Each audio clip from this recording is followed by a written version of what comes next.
معزز سامعین کرام، عزیزان گرامی، تمام تعریفیں اس رب کائنات کے لیے سزاوار ہیں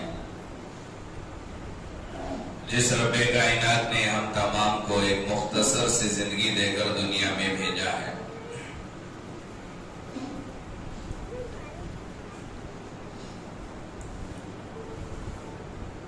لوگ خصوصاً مسلمان دنیا میں جب حالات آتے ہیں، پریشانیاں آتی ہیں، مصیبتیں آتی ہیں، قرآن اور حدیث کو سن کر لوگ دعائیں مانگتے ہیں حالات کو ٹالنے کے لیے، مصیبت سے نجات پانے کے لیے، پریشانیوں سے نجات حاصل کرنے کے لیے دعاؤں کا سہارا لیا جاتا ہے اور دعاؤں کی درخواست بھی کرتے ہیں بڑوں سے، علماء سے، دینداروں سے، کیونکہ عقیدہ ہے ہمارا، ایمان ہے ہمارا کہ اللہ تبارک و تعالی دعا کے ذریعے سے مصیبت کو دور کرتا ہے۔ اللہ تبارک و تعالی دعاؤں کے ذریعے سے حالات کو سازگار فرماتے ہیں، لیکن دعاؤں کے قبولیت کے لیے قرآن اور حدیث میں شرائط ہیں، قرآن اور حدیث میں شرطیں ہیں کہ دعا کس کی قبول ہوتی ہے۔ تو آج مسلمانوں پر حالات دن بہ دن بڑھتے جا رہے ہیں، ہزاروں کی تعداد میں مسلمانوں کو مارا جا رہا ہے، بچوں کا قتل ہو رہا ہے، معصوموں کو مارا جا رہا ہے، ہزاروں نہیں بلکہ لاکھوں کی تعداد میں لوگ دعائیں کر رہے ہیں، حرمین شریفین میں دعائیں ہو رہی ہیں، مسجدوں میں دعائیں ہو رہی ہیں، انفرادی دعا ہو رہی ہے، اجتماعی دعا ہو رہی ہے، لیکن لگ ایسا رہا ہے کہ ہماری دعائیں قبول نہیں ہو رہی ہیں۔ اتنے ہزاروں لاکھوں کی تعداد میں دعائیں کرنے کے باوجود دعائیں قبول کیوں نہیں ہو رہی ہیں، ہم نے سوچا نہیں۔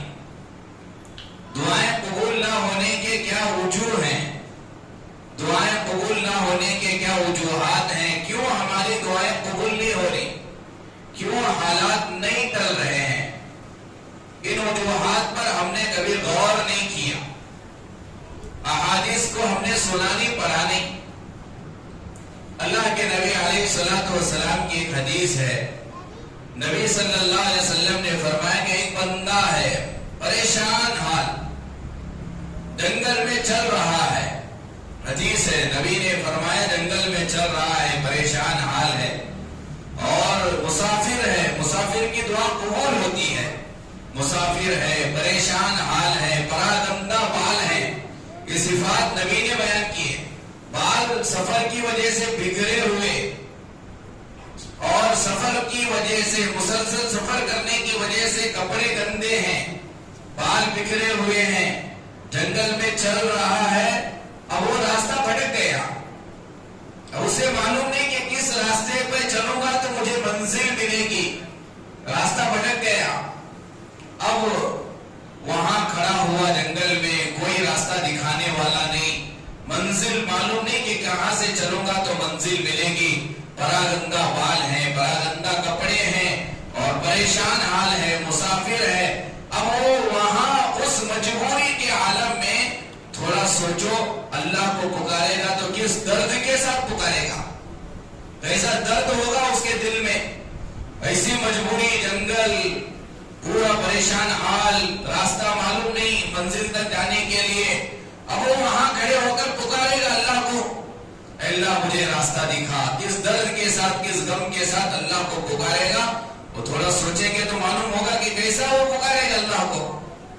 لیکن اللہ کے نبی علیہ الصلوۃ والسلام فرماتے ہیں ویسے پریشان حال انسان، ویسے پراگندہ بال والا، پراگندہ کپڑے والا، جنگل میں مسافر ہے، تنہا ہے، راستہ بھٹک گیا ہے، اب ایسے درد کے ساتھ اللہ کو پکار رہا ہے، لیکن اس کی دعا قبول نہیں ہوتی ہے۔ اس کی وجہ اللہ کے نبی نے یہ بیان کی، کیوں قبول نہیں کیا اللہ، ایسے کیونکہ اس کا کھانا حرام تھا، پینا حرام تھا، اس کی غذا حرام کی تھی. وہ جو کھاتا تھا وہ حرام کا کھاتا تھا، جو پیتا تھا وہ حرام کا پیتا تھا. اللہ کے نبی کے جملے حدیث کا ٹکڑا ہے فَأَنَّا يُسْتَجَابُ لَكَ، پھر اللہ کیسے اس کی دعا قبول کرے گا؟ حالانکہ ظاہر میں دیکھا جائے تو بالکل پریشان ہے، سب یہی کہیں گے کہ اس کی دعا قبول ہونی چاہیے. اب ہماری حالت بھی ویسی ہی ہے پورے دنیا کے مسلمانوں کی. ہم اس سے بھی زیادہ پریشان حال ہیں. وہ صرف راستہ بھٹکا ہوا ہے، یہاں ہمارے مسلمانوں کا قتل عام ہو رہا ہے.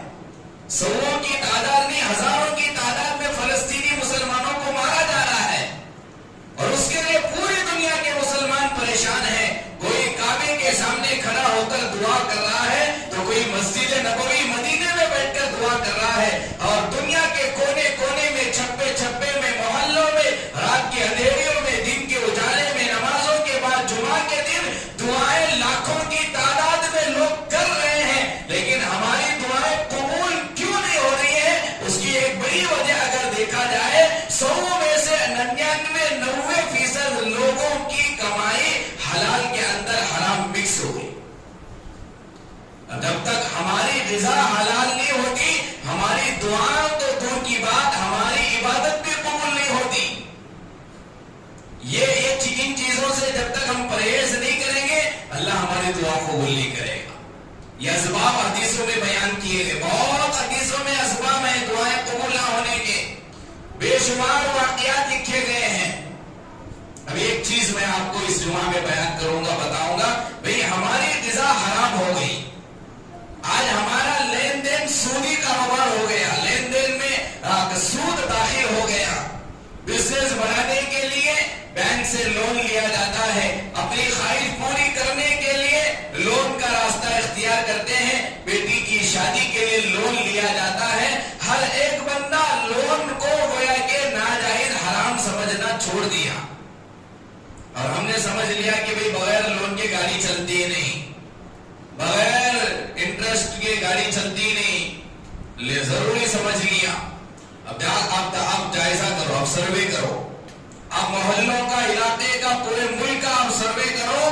ہر گھر میں آپ کو، اکثر گھر میں 90% اگر میں کہوں تو کوئی غلطی نہیں ہوگی، لوگ لون لیے ہوئے ہیں. ظاہر بات ہے جب وہ لون لیے ہیں تو جس طرح رشوت سود کا لینا حرام ہے تو دینا بھی حرام ہے. اللہ کے نبی کی حدیث ہے الراشی والمرتشی کلاہما فی النار، لینے والا دینے والا دونوں جہنمی. صرف لینے والا جہنمی نہیں، دینے والا بھی جہنمی. ہم لون لیے ہیں تو گویا کہ ہم انٹرسٹ دے رہے ہیں. نبی نے کہا کہ دینے والے پر بھی وہی گناہ جو لینے والے پر ہے. اب یہ عام ہے، اب پوری امت، پوری قوم اس میں ملوث ہے. بیان شروع ہونے سے پہلے آ جانا، اعلانات وغیرہ سب کو ڈسٹرب کر دیا جب کو بیچ میں. درود شریف پڑھ لو، اللہم صلی اللہ علیہ وسلم. حدیث میں ہے لینا بھی حرام، دینا بھی حرام. تو دعائیں قبول کیسے ہوں گی؟ اللہ کے نبی کی حدیث ہے دعائیں قبول ہونے کے لیے شرط ہے کھانا حلال ہو، پینا حلال ہو، زندگی حلال طریقے سے چلتی ہو، جب جا کر ہماری دعائیں قبول ہوں گی.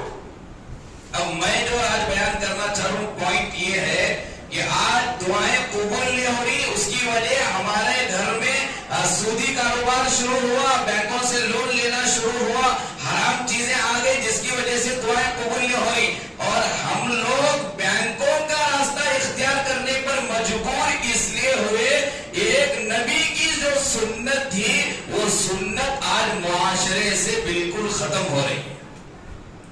اسے آج سنت بھی نہیں سمجھا جا رہا. اس سنت کو چھوڑنے کی وجہ سے آج لوگ بینکوں میں قطار لگا کر لون لے رہے ہیں. وہ کون سی سنت چھوٹی؟ وہ سنت یہ ہے قرضہ دینا سنت ہے، قرض حسنہ دینا سنت ہے. اور جس طرح قرضہ دینا سنت ہے، اسی طرح مجبوری میں، پریشانی کے عالم میں، بے انتہا مجبوری کے عالم میں قرضہ لینا بھی سنت ہے. کسی سے قرضہ لینا بھی سنت ہے.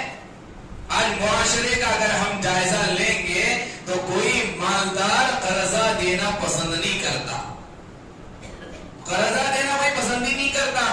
اب اس کے بے شمار وجوہات ہیں، کیونکہ جب کوئی دیتا ہے تو لینے والا واپس بھی نہیں کر رہا، معاشرہ پورا بگڑا ہوا ہے۔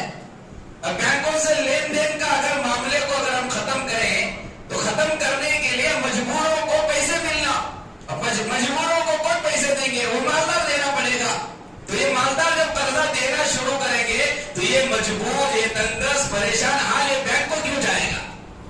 یہ جائز طریقے سے اس کی ضرورت پوری ہوگی۔ ابھی مالدار قرضہ دینے کے لیے تیار ہوں گے، لیکن معاشرہ ہمارا اتنا بگڑا ہوا ہے کہ جسے بھی قرضہ دیا جاتا 99% واپس آتے نہیں۔ اب کیسے مسئلہ حل ہوگا؟ کیسے ہماری دعائیں قبول ہوں گی؟ سب معاشرے میں بگاڑ ہے کہ اگر دینے کے تعلق سے یہاں بیان کیا جائے، لوگ دینا شروع کریں، 8 دن میں لوگ مجھے ہی ماریں گے، تمہیں بولے ہمیں دیا، انہیں واپس نہیں دے رہا، تمہیں دلاؤ، چلو ابھی واپس۔ اسی لیے حضرت مفتی طارق مسعود صاحب دامت برکاتہم پڑوس ملک کے جوک کے انداز میں، لطیفے کے انداز میں ایک بات انہوں بار بار بولتی کہ آج کے دنیا میں قرضہ دینے والا بے وقوف، معاشرہ اتنا بگڑا ہوا ہے کیونکہ جب دیا جاتا تو واپس نہیں آتے پیسے۔ یہ معاشرے کو دیکھنے کے بعد بھی اگر کون کی قرضہ دے رہا تو سمجھ لو کہ انہیں دینے والا بے وقوف۔ اور معاشرہ اتنا بگڑا ہوا ہے، حضرت کا آگے کا جملہ سنو، حضرت فرماتی کہ قرضہ لے کر اگر کوئی واپس دے رہا تو انہیں بڑا مہا بے وقوف، لیکن جو واپس دینے کا رواج بالکل ختم ہو گیا، پھر بھی کون کی دے رہا تو انہیں اس سے بڑا بے وقوف۔ اب یہ ہمارا اتنا معاشرہ بگڑا ہوا ہے، اسی لیے 90% نہیں بلکہ 99% لوگ مجبوری میں بینکوں کا راستہ اختیار کیے ہوئے، انٹرسٹ دینا پڑے تو دیں گے، لیں گے وہاں سے۔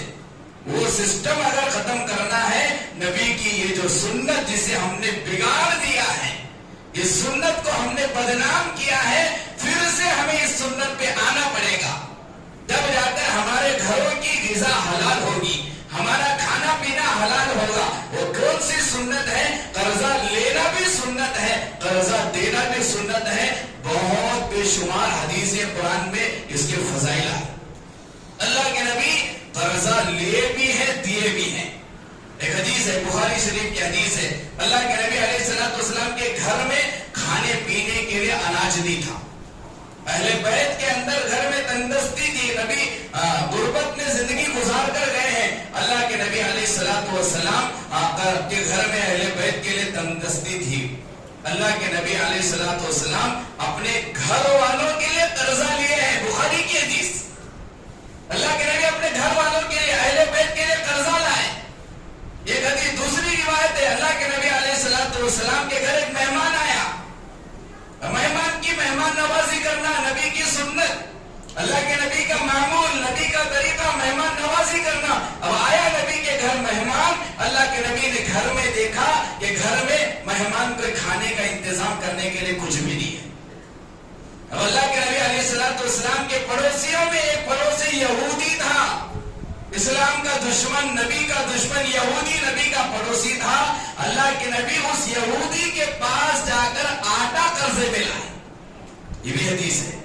اور اللہ کے نبی علیہ السلام، حدیث کا جملہ ہے، رجب کا چاند دکھنے سے پہلے پہلے میں تمہارا یہ قرضہ واپس کروں گا، یہ وعدہ کر کے اللہ کے نبی علیہ الصلوۃ والسلام آٹا لائے قرضے میں اور مہمان نوازی کیے، اور رجب کا چاند دکھنے سے پہلے پہلے اللہ کے نبی نے قرضہ ادا کر دیا۔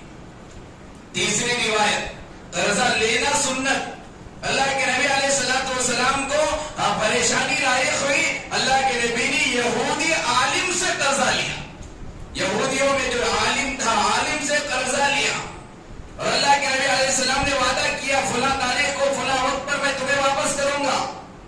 وہ یہودی عالم تھا، وہ امام، وہ آخری نبی کے علامات کو جانتا تھا، آخری نبی کے خوبیوں کو، صفات کو اس نے اپنی کتابوں میں پڑھا تھا، توریت میں پڑھا تھا، اللہ کے نبی کو اس نے قرضہ دیا۔ اور اللہ کے نبی علیہ الصلوۃ والسلام کو قرضہ دینے کے بعد، لمبی چوڑی روایت ہے، اللہ کے نبی علیہ السلام کو جو طے تھی مدت، جو تاریخ طے تھی، وہ تاریخ آنے سے پہلے راستے میں نبی کو پکڑ لی، اللہ کے نبی سے کہا کہ میں نے تمہیں قرضہ دیا ہے، جب تک تم نہیں دو گے میں تمہیں چھوڑوں گا نہیں، یہاں سے نہیں چھوڑوں گا۔ اللہ کے نبی علیہ السلام اخلاق عظیمہ کے مالک تھے۔ نبی کا وعدہ تھا دینے کا، تاریخ ابھی دور تھی، تاریخ سے پہلے ہی یہودی عالم نے پکڑ کر کہا جب تک قرضہ نہیں دو گے نہیں چھوڑوں گا۔ اللہ کے نبی نے کہا کہ ٹھیک ہے، دینے کے لیے میرے پاس کچھ نہیں ہے، اگر تو مجھے نہیں چھوڑے گا تو میں تیرے پاس یہی رہوں گا۔ اسی جگہ پر حدیث میں ہے ظہر سے پہلے اس نے نبی کو پکڑ لیا تھا، اللہ کے نبی اس یہودی عالم کے ساتھ اسی جگہ ظہر کی نماز ادا کی، بیٹھے رہے، عصر کا وقت ہوا، عصر کی نماز ادا کی، بیٹھے رہے، مغرب کا وقت ہوا، مغرب کی نماز ادا کی، بیٹھے رہے، عشاء کا وقت ہوا، عشاء کی نماز ادا کی، اور رات بھر بیٹھے رہے، فجر کی نماز کا وقت ہوا، وہیں پر نبی نے فجر کی نماز بھی ادا کی۔ ظہر، عصر، مغرب، عشاء، فجر، 5 وقت کی نماز اسی جگہ بیٹھے رہے۔ تھوڑا سوچو صحابہ کو کتنا غصہ آیا ہوگا۔ نبی کو پکڑ کے رکھا ہے یہودی عالم، ابھی قرضے کے تعلق سے صحابہ طیش میں آ گئے، غضبناک ہوئے۔ یہودی عالم سے کہا اگر تم محمد رسول اللہ ہمارے نبی کو نہیں چھوڑو گے تو تمہیں یہیں پر قتل کیا جائے گا۔ اللہ کے نبی نے صحابہ کو ڈانٹا، حدیث کا ٹکڑا ہے، نبی ایسا گھور کر دیکھے غصے سے صحابہ ڈر گئے، کہا کیوں دھمکی دے رہے ہو، اس سے میں نے قرضہ لیا ہے۔ یہ سب یہودی عالم کی موجودگی میں ہو رہا ہے۔ یہودی عالم اللہ کے نبی کے ان اخلاق کو دیکھ کر اللہ کے نبی سے کہا میں پڑھا تھا تمہارے اخلاق کے بارے میں دیکھنا چاہتا تھا، واقعی تم ہو نہیں ہو، میں نے دیکھ لیا، واقعی تم امام الانبیاء خاتم النبیین والمرسلین ہو، میں کلمہ پڑھ کر مسلمان بن جاتا اور سارا قرضہ معاف بھی کیا اور نبی کے اوپر جان نچھاور کرنے والا صحابی بن گیا۔ یہ قرضہ لینے کی حدیثیں ہیں اللہ کے نبی علیہ السلام کی، کہ اللہ کے نبی نے گھر والوں کے لیے قرضہ لیا، نبی نے مہمان کے لیے قرضہ لیا، اور نبی جب ضرورت پڑی نبی قرضہ لیتے تھے۔ تو قرضہ لینا سنت ہے، تو قرضہ جہاں لینا سنت ہے وہاں دینا بھی سنت ہے، لیکن امام اعظم ابو حنیفہ رحمت اللہ علیہ، اللہ تعالی حضرت کی مغفرت فرمائے، کروٹ کروٹ جنت نصیب فرمائے، وہ مسئلوں کو بیان کر کے گئے ہیں تاکہ امت ان حدیثوں کا غلط فائدہ نہیں اٹھانا۔ خواہش پیدا ہو گئی قرضہ لینے پہ آ گئے، خواہش پیدا ہوئی بریانی کھانا 100 روپے قرضہ لینا، خواہش پیدا ہوئی بڑی گاڑی لینا قرضہ لینے آ جانا، خواہش پیدا ہوئی، الگ الگ خواہشیں پیدا ہو جاتی نوجوانوں کے بڑوں کے، ہمیں نے قرضہ لینا سنت بن کر جا رہا۔ اسی لیے امام اعظم ابو حنیفہ رحمۃ اللہ علیہ نے لکھا قرضہ لینا سنت تو ہے لیکن کب لیں گے؟ اب انہوں نے کہا قرضہ کب لیں گے؟ جب تمہارے گھر میں کھانے پینے کا مسئلہ پیدا ہو جائے، چولہا نہیں سے لگ رہا۔ اللہ کے نبی کے گھر میں مہمان کو کھلانے کے لیے حدیث میں کیا ہے، گھر میں کھانے پینے کے لیے کچھ نہیں تھا، تب جا کر اللہ کے نبی جا کر آدھا قرضے میں لائے ہیں۔ جب تیرے گھر میں بھی ایسی نوبت آئے تب جا کر تو بھی قرضہ لے۔ کپڑے پہننے کے لیے، صدر چھپانے کے لیے کپڑا نہیں ہے، کھانے کے لیے گھر میں چولہا سلگانے کے لیے کچھ نہیں ہے۔ انتہائی مجبوری میں اگر تو آ گیا، بے حد مجبوری کے درجے میں اگر تیری حالت آئی تب جا کر تو قرضہ لے لے، ورنہ خواہشات کو پورا کرنے کے لیے قرضہ لینا سنت نہیں ہے۔ یہ امام اعظم ابو حنیفہ رحمۃ اللہ نے لکھا، ورنہ پھر ان حدیثوں کا غلط استعمال ہو جائے گا امت میں، کیونکہ آج کل لوگ اپنے مطلب کی حدیث تلاش کر، میری مطلب کی حدیث کون سی ہے؟ اسی لیے تو امام شافعی، امام اعظم، امام مالک، امام احمد بن حنبل کے فالوورز بننا نہیں چاہتے، کیونکہ فالوور بنیں گے تو پھر انہیں کی حدیثوں کو فالو کرنا پڑے گا، ان کو ہٹا دو، پھر میرے مطلب کی حدیث جو ملے گی میں لوں گا، نفسانی خواہشات پر عمل کروں گا۔ تو بہرکیف قرضہ لینا سنت تو ہے، لیکن کب لیں گے؟ مجبوری، اور وہ مجبوری میں جو سوچ رہا ہوں وہ مجبوری نہیں، تمہاری جو مجبوری ہے وہ مجبوری ہے نہیں ہے، وہ علماء مفتیاں فیصلہ کریں گے۔ پہلے وہاں جانا، میں اس مجبوری میں ہوں، قرضہ لینا چاہتا ہوں، لے سکتا ہوں نہیں لے سکتا ہوں، تو بعد میں وہ کہیں گے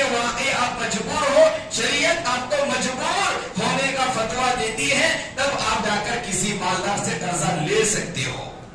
تو یہ ہے پہلی شرط. قرض حسنہ کب لیں گے, لینا سنت کب ہے, اور دوسری جہاں لینے کی باتیں حدیث میں ہیں وہاں قرضہ دینے کی حدیثیں بھی ہیں. مالداروں کو جگہ جگہ کہا گیا. اللہ تعالیٰ نے قرآن میں کہا من الذی یقرض اللہ, کون ہے میرا بندہ جو مجھے قرض دے. اللہ بول رہا, اللہ اعلان کرا من الذی یقرض اللہ قرضا حسنا, کون ہے جو میرے بندوں میں سے مجھے قرض دے. اللہ مانگ رہا, قرضہ مانگ رہا. اب اللہ بادشاہوں کا بادشاہ, سارے خزانوں کا مالک اللہ. اللہ کو ہمارے پیسوں کی ضرورت ہے؟ اللہ کو ہماری کسی چیز کی ضرورت ہے؟ کیا مطلب ہے اس حدیث کا, اس آیت کا؟ تفسیر مفسرین نے لکھا ہے تنگ دست مجبور کو قرضہ دینا اللہ کو قرضہ دینے کی طرح. کسی مجبور انسان کو, لاچار کو, تنگ دست کو, غریب کو, بیوہ کو, یتیم کو جو کچھ تم دے رہے ہو ظاہر میں کسی انسان کو تم دے رہے ہو, لیکن اللہ یہ کہہ رہا ہے کہ جس غریب بندے کو تم پیسہ قرضے میں دے رہے ہو وہ غریب کو نہیں, وہ مجھے دے رہے ہو, اللہ کو دے رہے ہو. تو یہ ہے مطلب اس کا. جب اسے یہ آیت نازل ہوئی لوگ تین طرح کے ہو گئے. خیر میں اسے آخر میں بولوں گا. تو قرضہ جس طرح لینا سنت ہے, قرضہ دینا بھی سنت ہے. دینے والوں کے لیے بڑے فضائل حدیثوں میں آئے. دینا, قرضہ دینا. ایک حدیث ہے, مسلم شریف کی روایت ہے, اللہ تعالیٰ کل قیامت کے دن ایک بندہ اللہ کے سامنے آئے گا. اللہ پوچھیں گے کوئی نیکی کر کے آیا؟ حدیث میں آتا ہے وہ بندہ کہے گا اللہ وہ ایسا کون سی نیکی مجھے یاد نہیں جو میں کیا ہوں. پھر یاد دلائیں گے فرشتے, سوچ سوچ کر بول, کچھ تو نیک کام کر کے آیا ہوگا دنیا سے. پھر وہ کہے گا کہ کوئی نیکی مجھے یاد نہیں آ رہی. پھر تیسری مرتبہ اس سے پوچھا جائے گا ارے بھائی سوچ, کچھ تو نیک کام کیا ہوگا, پوری زندگی میں کوئی نیک عمل تیرا ہوگا بتا. وہ کہے گا ہاں میرا ایک کام تھا نیک کام. پوچھیں گے کیا کام؟ کہے گا کہ میں تاجر تھا, دکاندار تھا, میرے دکان میں لوگ سامان خریدنے کے لیے آتے تھے تو خریدنے والوں میں مالدار بھی ہوتے تھے, غریب بھی ہوتے تھے, لہذا مالدار جب خریدنے کے لیے آتے تھے میں انہیں مہلت دیتا تھا. ابھی نہیں ہے پیسے بھائی, ٹھیک ہے کل دے دینا. ابھی نہیں, 2 دن کے بعد ہو گئے, ٹھیک ہے 2 دن کے بعد دینا. تو میں مالداروں کو مہلت دیتا تھا, اور جب کوئی غریب خریدتا تھا اور پیسے نہیں ہوتے تھے میں اسے معاف کرتا تھا. یہ میری زندگی میں میری یہ نیکی تھی, میرا ایک نیک کام تھا. مالداروں کو مہلت دینا اور غریبوں کو معاف کرنا. جیسے ہی حدیث میں آتا ہے یہ بندہ اپنی نیکی کا اظہار اللہ کے بارگاہ میں کرے گا, اللہ تعالیٰ فرشتوں سے کہیں گے اس نے میرے غریب بندوں کو معاف کیا, جا میں نے بھی تجھے معاف کیا. قرضہ دینے والا, معاف کرنے والے کے بارے میں حدیث میں آتا اللہ کہیں گے تو نے میرے بندوں کو معاف کیا, جا میں نے بھی تجھے معاف کیا. اللہ بخشش فرمائیں گے, جنت کا فیصلہ کریں گے. تو دینا بھی سنت, لینا بھی سنت, اور لینے کے بعد واپس کرنا بھی سنت. یہ مین مسئلہ ہے. آج واپس نہیں کرنی بول کر لوگ قرضہ نہیں دے رہے. واپس کرنے کا رواج ختم ہو گیا, وقت پر واپس کرنے کا رواج ختم ہو گیا. واپس کرنا بے انتہا ضروری. اللہ کے نبی علیہ السلام کی حدیث جتنی مرتبہ آپ نے سنا ہوگا, فتوحات کے زمانے سے پہلے نبی کا ایک معمول تھا, وہ عام ہے. فتوحات کے زمانے کے بعد کی حدیث نبی کے معمول کی ہمیں معلوم نہیں ہے. دونوں حدیثیں سن لو. اللہ کے نبی علیہ السلام کا ابتدائی زمانہ جو تھا اس زمانے میں صحابہ پریشان رہتے تھے, تنگ دست رہتے تھے, کھانے پینے کے لالے پڑے ہوئے تھے. اس زمانے میں نبی کا معمول یہ تھا جب کوئی جنازہ آتا اللہ کے نبی علیہ السلام کو نماز جنازہ پڑھانے کے لیے کہا جاتا, نبی سوال کرتے بھی میت پر کوئی قرضہ ہے؟ اگر کوئی کہتا کہ قرضہ ہے, اللہ کے نبی صحابہ میں سے کہتے تم میں سے کوئی آگے آؤ اور تمہارے بھائی کی نماز جنازہ پڑھاؤ. اللہ کے نبی جو قرضہ لے کر دنیا سے چلا گیا نماز جنازہ نہیں پڑھاتے تھے, کسی صحابی کو آگے کرتے تھے وہ پڑھاتے تھے. یہ اللہ کے نبی کا معمول تھا ابتدائی زمانے کا. ایسے ہی ایک جنازہ آیا, جنازہ سامنے رکھا گیا, اللہ کے نبی سے کہا گیا کہ جنازے کی نماز پڑھاؤ. اللہ کے نبی علیہ الصلوۃ والسلام جنازے کی نماز پڑھانے کے لیے جیسے آئے، نبی کا معمول تھا پوچھنے کا، پوچھ لے اس پر کوئی قرضہ ہے؟ تو صحابہ نے کہا کہ اس کے ذمے 2 دینار قرضہ تھا، 2 دینار دینا ہے لوگوں کو۔ اللہ کے نبی نے کہا صحابہ سے کوئی آگے بڑھو، نماز پڑھو، میں نہیں پڑھاؤں گا۔ حضرت ابو قتادہ رضی اللہ عنہ تھے جن کے پاس پیسہ تھا اس زمانے میں۔ حضرت ابو قتادہ رضی اللہ عنہ اللہ کے نبی سے کہا، اللہ کے نبی ہما علیہ، وہ 2 دینار جو اس کے ذمے ہیں وہ میں ادا کروں گا، اب آگے آؤ نماز پڑھو۔ اللہ کے نبی علیہ الصلوۃ والسلام نے جیسے ہی حضرت ابو قتادہ نے وہ قرضہ اپنے ذمے لیا، ادا کرنے کی ذمہ داری اپنے ذمے لے لی، اللہ کے نبی آگے آئے نماز پڑھائے۔ تو نبی کا یہ معمول تھا، یہ شروع کے دور میں جب تنگستی کا ماحول تھا اس زمانے میں، لیکن جب فتوحات کا زمانہ آیا، بہت سارا غنیمت کا مال آیا، اللہ کے نبی علیہ الصلوۃ والسلام جیسے ہی جنازہ آتا تھا اللہ کے نبی اعلان کرتے تھے اگر اس میت پر کوئی کسی کو پیسہ دینا باقی ہے، بغیر پیسے دے کے دنیا سے چلا گیا تو وہ پیسے ادا کرنے کی ذمہ داری امام الانبیاء محمد رسول اللہ پر ہے۔ اللہ کے نبی اعلان کرتے تھے اگر یہ میت کسی کو پیسہ دینا ہے وہ محمد رسول اللہ سے وصول کر لے، میں اس کا پیسہ ادا کروں گا۔ اگر اس نے مال چھوڑ کر دنیا سے گیا ہے تو اس کا مال محمد رسول اللہ کا نہیں ہے، وہ اس کے ورثہ کے لیے، اس کے آل اولاد کا وہ مال ہے، وہ میرا مال ہے۔ تو اللہ کے نبی علیہ الصلوۃ والسلام نے اعلان کیا تھا کہ اگر کسی میت کے ذمے کوئی قرضہ ہے وہ میں ادا کروں گا، اگر اس نے مال چھوڑ کر گیا ہے تو وہ اس کے ورثہ کے لیے ہے، اس کے وارثین کے لیے ہے۔ تو دونوں بھی حدیثیں ہیں، لینا بھی سنت ہے، دینا بھی سنت ہے، اور اگر کسی کو قرضہ دے دیا جائے واپس کرنا بے انتہا ضروری ہے۔ میں نے ایک سے قرضہ لیا اور واپس پیسے اسے نہیں دے لوں اور یہاں آ کر روزانہ تہجد میں اللہ سے کہہ لو اللہ میں نے اسے پیسے دینا ہے، میں ڈبا دیا، نہیں دے پا رہا، اللہ معاف کر معاف کر، پوری زندگی تہجد میں دعا کرتا رہے گا، اللہ معاف نہیں کرے گا۔ اللہ یہ کیوں بات کہیں گے پہلے جا پیسے ادا کر، پھر وہاں ٹھہر کر معافی مانگو، معاف کر دوں گا۔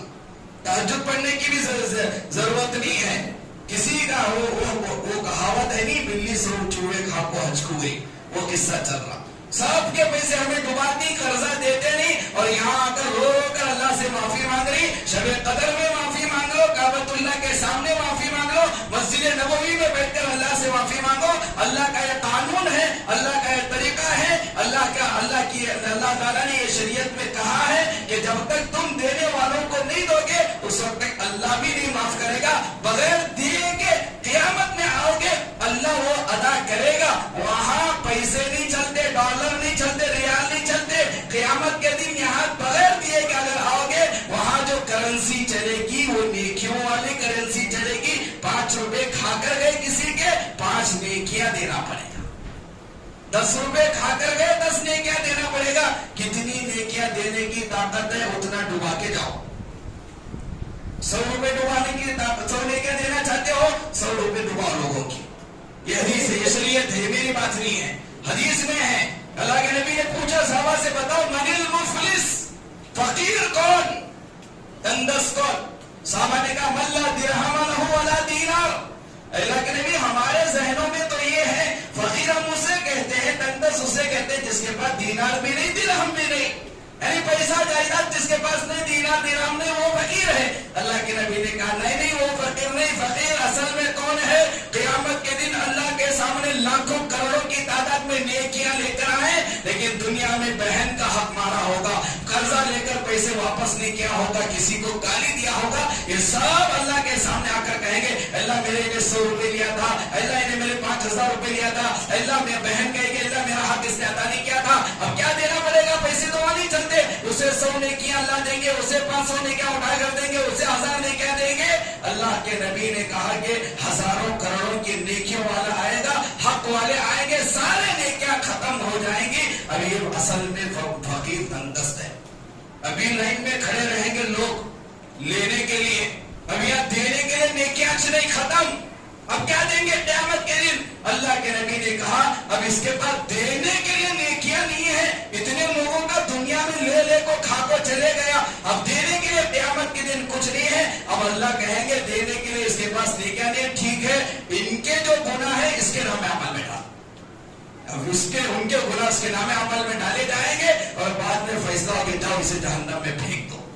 یہ اصل فقیر تنگدست ہے. اسی لیے لینا دینا جس طرح قرض حسنہ دینا سنت جس طرح ہے، لینا سنت جس طرح ہے، لینے کے بعد ادا کرنا اس سے زیادہ بے انتہا ضروری ہے. کیونکہ اللہ اپنا حق معاف کر سکتا ہے. نماز کی کوتاہی اللہ معاف کر سکتا ہے، روزے کی کوتاہی اللہ معاف کر سکتا ہے، اللہ اپنے حق کی کوتاہی معاف کر سکتا ہے، لیکن بندوں کے حقوق کی کوتاہی اللہ معاف نہیں کرتا. یہاں ہمیں جن دن کا لیا ہے ہمیں دینا پڑے گا، جس وقت میں لیا ہے دینا پڑے گا. اور آخری قرضے کے عنوان پر نمبر 1 قرضہ دینا سنت، لینا سنت، لینے کے بعد ادا کرنا سنت نہیں فرض ہے. اور اس کے بعد کہا گیا مالداروں سے اگر تمہارے پاس سے اگر کوئی قرضہ لے کر گیا اور وہ تنگدست ہے، مجبور ہے، پریشان حال ہے اور وہ واپس نہیں کر سکتا تو مالداروں کو شریعت نے یہ ترغیب دی کہ معاف کرو، معاف کرو، اللہ اس کا تمہیں بدلہ دے گا. معاف کرو، اگر کوئی دے نہیں پا رہا تمہیں معاف کرو، اللہ تمہیں بدلہ دے گا. سینکڑوں واقعات شریعت میں ایسی ملتی ہیں. امام اعظم ابو حنیفہ رحمۃ اللہ علیہ راستے سے جا رہے تھے، ایک بندہ سامنے سے آ رہا تھا. جیسے ہی امام اعظم ابو حنیفہ رحمۃ اللہ علیہ کو دیکھا اس نے راستہ بدل لیا. امام صاحب نے کہا او راستہ کیوں بدلتے ہو، ادھر آؤ ادھر آؤ. بلا لیا، کہا کہ راستہ کیوں بدلتے ہو؟ کہا حضرت میرے ذمہ آپ کا قرضہ ہے، آپ نے مجھے قرضے میں پیسے دیے ہیں اور میں اتنا مجبور ہوں، تنگدست ہوں کہ تاریخ چلی گئی، میں واپس پیسے نہیں لوٹا سکتا، اس لیے میں آپ کے سامنے مجھے آنے میں شرم آئی، مجھے شرمندگی محسوس ہوئی آپ کے سامنے آنے میں، اسی لیے میں راستہ بدل لیا. امام اعظم ابو حنیفہ رحمۃ اللہ علیہ کے اخلاق دیکھو. امام صاحب نے کہا جا جتنا پیسہ تو مجھے دینا ہے سب میں نے معاف کیا، اور ساتھ ہی ساتھ کہا کہ میں تجھ سے معافی مانگتا ہوں، میں اس لیے تجھ سے معافی مانگ رہا ہوں، میری وجہ سے تیرا دل ٹوٹا، میری وجہ سے تجھے شرمندگی ہوئی، مجھے معافی کر دینا. تو دل قرضہ اگر کوئی کسی کو دیے ہیں، تنگدست ہے، مجبور ہے، پریشان حال ہے، معاف کرنے کی ترغیب شریعت میں آئی ہے. معاف اس کے بے شمار حدیثیں ہیں. وقت ہو گیا ہے. آخری میری بات یہ ہے اگر کوئی قرضے میں ڈوبا ہوا ہے، قرضہ لیا تھا مجبوری میں، اب دے نہیں پا رہا ہے، اب دینے کی کیا شکل ہے؟ پہلے پکی نیت کرنا، کچھ بھی ہو جائے میں دوں گا. نیت ہماری پکی نہیں رہی اللہ راستے نہیں کھولیں گے. ڈبانے کی نیت رہ گیا تو اللہ کی وہ راستے کھولتی. پہلے جنہیں نیت وقت نیت کرا تھا لینے کے بعد مجھے دینے کا نہیں ہے، ڈبانے کی نیت سے لیا، واپس دینے کی نیت ہی نہیں ہے، اللہ راستہ نہیں کھولیں گے. اگر کوئی قرضے میں ڈوبا ہوا ہے، لیا ہے کسی کے پاس سے، پیسہ واپس نہیں کر پا رہا، سب سے پہلا کام کیا کرنا؟ نیت پکی کرنا. مجھے کچھ بھی ہو جائے، کہیں سے مجھے پیسہ مل جائے، کہیں سے میرے اوپر اللہ تعالیٰ کی فراوانی آ جائے، میں سب سے پہلے قرض داروں کا قرضہ ادا کروں گا. یہ پہلے پکی نیت ہو. اور دوسرا طریقہ دعاؤں کا اہتمام کرنا. قرض کی ادائیگی کی دعائیں، اللہ کے نبی کتنے مہربان ہمارے اوپر. اللہ کے نبی نے 1400 سال پہلے ساری دعائیں سکھا کر گئی. ایک مکاتب غلام اور اس کی تفصیل میں جانا نہیں ہے، حضرت علی رضی اللہ عنہ کی خدمت میں آیا. حضرت علی سے کہا میں غلام ہوں، میرے مالک کو اگر میں اتنے پیسے دوں گا میں آزاد ہو جاؤں گا، لیکن پیسے دینے کے لیے میرے پاس پیسہ نہیں ہے، قرضے میں ڈوبا ہوا ہوں، مجھے کوئی آپ دعا سکھاؤ. حضرت علی رضی اللہ عنہ نے اس مکاتب غلام سے کہا اللہ کے نبی کے زمانے میں نبی سے میں نے ایک حدیث سنی، ایک دعا سنی. اللہ کے نبی نے کہا اگر پہاڑوں کے برابر 500 1000 لاکھ 2 لاکھ نہیں، نبی کی بات ہے، حضرت علی فرما رہے ہیں اگر کسی کے ذمے پہاڑوں کے برابر بھی قرضہ ہو اور وہ بندہ اس دعا کو اہتمام کے ساتھ پڑھے گا، اللہ اس دعا کی برکت سے پہاڑوں کے برابر جو قرضہ ہے اللہ ختم کر دے گا.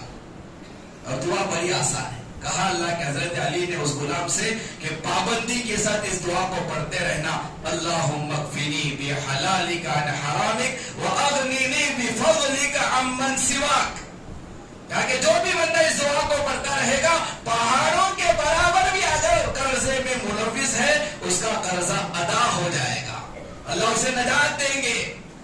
حضرت جابر، حضرت ابو امامہ رضی اللہ عنہ مسجد نبوی میں بیٹھ رہے تھے، نمازوں کے بعد کونے کونے میں بیٹھ رہے. اللہ کے نبی علیہ السلام صحابہ کی نگرانی کرتے تھے.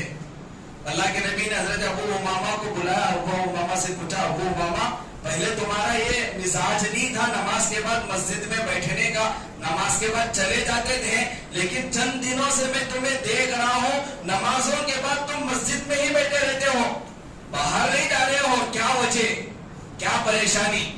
حضرت ابو امامہ رضی اللہ عنہ نے اللہ کے نبی سے کہا، اللہ کے نبی قرضہ بہت ہو گیا ہے، قرضہ ادا نہیں کر پا رہا ہوں، پریشان ہوں، مسجد میں بیٹھ رہا ہوں پریشانی کی وجہ سے۔ تو اللہ کے نبی علیہ السلام نے حضرت ابو امامہ سے کہا، ابو امامہ ایک دعا سکھاتا ہوں، اس دعا کو صبح شام پڑھنا، اللہ تعالیٰ تمہاری پریشانی کو، قرضے کو ختم کر دے گا۔